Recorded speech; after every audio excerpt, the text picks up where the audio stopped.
एक बार की बात है, किसी साधु को राज से सुख भोगने की प्रबल इच्छा हुई। अपनी इच्छा की पूर्ति हेतु उसने लक्ष्मी जी की कठोर तपस्या की। कठोर तपस्या के परिणाम स्वरूप लक्ष्मी ने उस साधु को राज सुख भोगने का वरदान दे दिया। अब वरदान प्राप्त कर साधु राजा के दरबार में पहुंचा और राजा के पास जाकर राजा का राजमुकुट नीचे गिरा दिया तो राजा क्रोध से कांपने लगा। किंतु उसी क्षण उस राजा के मुकुट से सर्प निकलकर बाहर चला गया। यह देखकर राजा का क्रोध समाप्त हो गया और प्रसन्नता से उसने साधु को अपना मंत्री बनाने का प्रस्ताव रखा। साधु ने राजा का प्रस्ताव स्वीकार कर लिया और वह मंत्री बना दिया गया।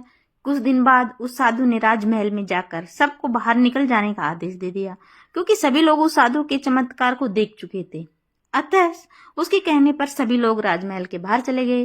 राजमहल स्वतः गिरकर ध्वस्त हो गया। इस घटना के बाद तो संपूर्ण राज्य में उसके कार्य की प्रशंसा होने लगी। उस साधु का प्रभाव बढ़ गया। साधु को अभिमान हो गया और वह अपने आप को सर्व समझने लगा। अपने अभिमानवश एक दिन साधु ने राजमहल के सामने स्थित गणेश जी की मूर्ति को वहां से हटवा दिया, क्योंकि साधु की दृष्टि में गणेश जी की मूर्ति राजमहल के सौंदर्य को बिगाड़ रही थी।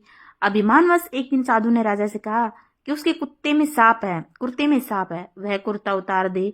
राजा ने पूर्व घटनाओं के आधार पर भरे दरबार में अपना कुर्ता उतार दिया, लेकिन उसमें सांप नहीं निकला।